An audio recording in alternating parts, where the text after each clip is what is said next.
Think different. Steve jobs का प्रसिद्ध कथन है कि अलग तरीके से सोचो, हर व्यक्ति अनूठा है। उन्होंने कहा हर व्यक्ति अनूठा है, वह दिव्य है, उसकी तुलना नहीं की जा सकती, अतुलनीय है। 50 वर्ष पूरे होने पर एप्पल कंपनी अपना समारोह मना रही है। इतने 90 वर्ष तक टिके रहना बहुत बड़ी बात है, और वह सूत्र है थिंक डिफरेंट। यदि हम अलग सोचते हैं, जो भी कार्य लोग कर रहे हैं उसको हम अलग तरीके से करते हैं, तो हमें खुशी मिलती है।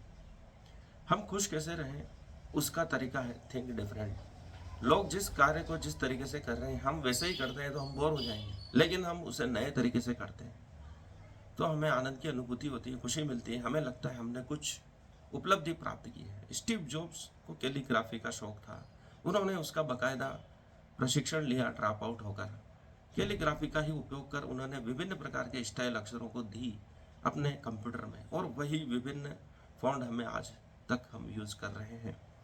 थिंक डिफरेंट वह तरीका है जिसका उपयोग कृष्ण अर्जुन के लिए कर रहे हैं, क्योंकि वह नहीं जानते कि अर्जुन किस चीज से सीख पाएगा।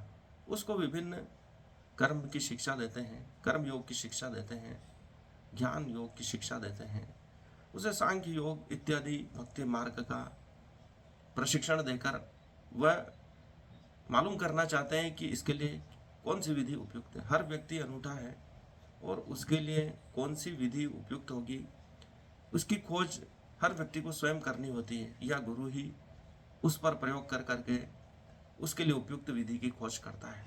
भगवत गीता के जो 18 अध्याय हैं वो इसी कारण से बने हैं, क्योंकि वह अर्जुन के लिए उस विधि की खोज कर रहे थे कि वह किस विधि के द्वारा ज्ञान को प्राप्त होगा, स्वयं को प्राप्त होगा, विराट रूप के साक्षात्कार कर पाएगा।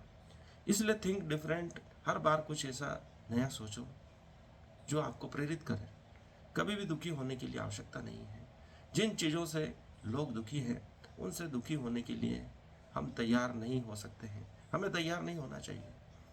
हर चीज़ का समाधान हो सकता है, आप अपने अनुसार समाधान ढूंढिए। यही थिंक डिफरेंट है। अलग तरीके से सोचिए, अलग तरीके से कार्य कीजिए, क्योंकि मनुष्य दूसरों के तरीके से कार्य करके बोर हो जाता है। वह कार्य इसलिए नहीं करना चाहता है क्योंकि उसे वही विधियां बताई जा रही है जो सदियों पुरानी है, जिसको हमेशा से लोग उपयोग में कर लेते आ रहे हैं। हर व्यक्ति को कुछ नयापन चाहिए है।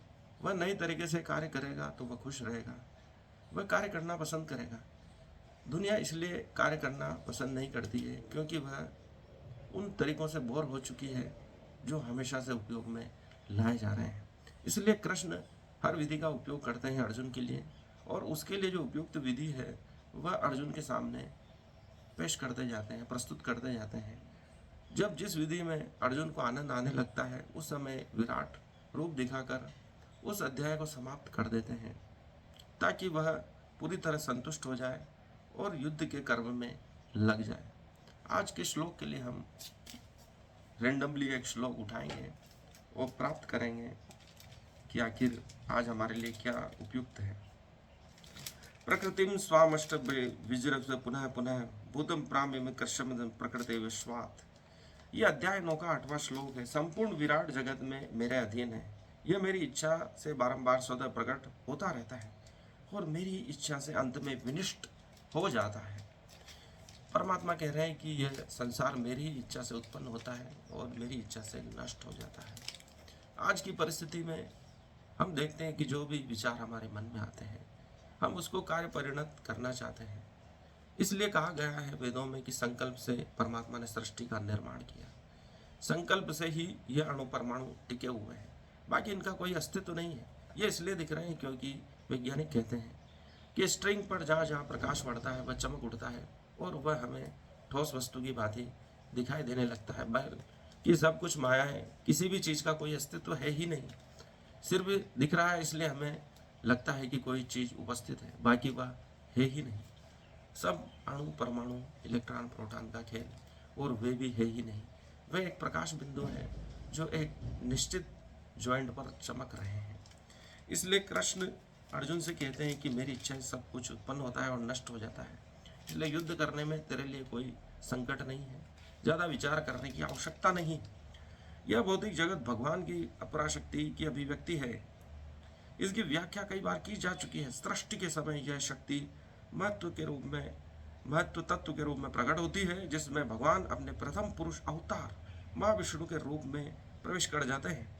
वे कारावार में शयन करते रहते हैं और अपने श्वास से असंख्य ब्रह्मांड निकालते हैं, और इन ब्रह्मांडों में से हर एक में वे गर्दभोगशाही विष्णु के रूप में प्रवेश करते हैं।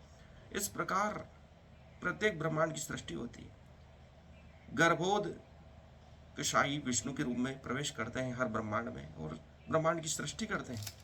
वे इससे भी आगे अपने आप को क्षीरोदशाही विष्णु के रूप में प्रकट करते हैं, और यह विष्णु प्रत्येक वस्तु में, यहाँ तक कि प्रत्येक अणु में भी प्रवेश कर जाते हैं। इस तथ्य की व्याख्या यहाँ हुई है, भगवान प्रत्येक वस्तु में प्रवेश करते हैं।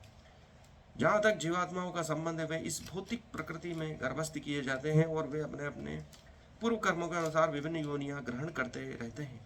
इस प्रकार इस भौतिक जगत के कार्यकलाप प्रारंभ होते हैं। विभिन्न जीव योनियों के कार्यकलाप सृष्टि के समय से ही प्रारंभ हो जाते हैं। ऐसा नहीं है कि वे योनियां क्रमशः विकसित होती हैं। सारी योनियां ब्रह्मांड की सृष्टि के साथ ही उत्पन्न हुई होती हैं। मनुष्य, पशु, पक्षी ये सभी एक साथ उत्पन्न होते हैं, क्योंकि प्रलय के समय जीवों की जो जो इच्छाएं थी वह पुनः प्रकट होती हैं। इसका स्पष्ट संकेत अवशम शब्द से मिलता है कि जीवों को इस प्रक्रिया से कोई सरोकार नहीं रहता। पूर्व सृष्टि में वे जिस जिस अवस्था में थे, वे उस अवस्था में पुनः प्रकट हो जाते हैं, और यह सब भगवान की इच्छा से ही संपन्न होता है। यही भगवान की अचिंत शक्ति है। विभिन्न योनियों को उत्पन्न करने के बाद भगवान का उनसे कोई नाता नहीं रह जाता। यह सृष्टि विभिन्न जीवों की रुचियों को पूरा करने के उद्देश्य से की जाती है, अतः भगवान इसमें से किसी तरह से बद्ध नहीं होते। हम देखते हैं कि जीव विकास जो हुआ है, मछली से आगे बढ़ता हुआ मनुष्य के रूप में आया है, लेकिन जो भगवत गीता कहते हैं कि सभी जीव एक साथ प्रकट हुए हैं, वह उस सिद्धांत को, जो स्वतः विकास है, उसको चुनौती देते हैं, क्योंकि विकास आगे नहीं बढ़ रहा है। हम देख रहे हैं कि अनुकूलन होते हुए कुछ अवशेषी अंग समाप्त हो चुके हैं, लेकिन वह जो मनुष्य का विकास है या और जीवों का विकास है, वह आगे नहीं बढ़ रहा है। उनकी कड़ियाँ भी उतनी नहीं मिलती हैं। मनुष्य और बंदर के बीच की कड़ी आज तक नहीं मिली है। तो इसका हम यह अर्थ निकाल सकते हैं कि भगवत गीता में जो कहा गया है, वेदों में कहा है, वह सत्य हो सकता है, क्योंकि एक साथ जीव प्रकट होने के बाद वेदों में कही गई है। और ब्रह्मांड की रचना में जो जीव पुनः प्रकट होते हैं, वह उसी रूप में प्रकट होते हैं जो सृष्टि से पहले थे। आज के लिए इतना ही। धन्यवाद।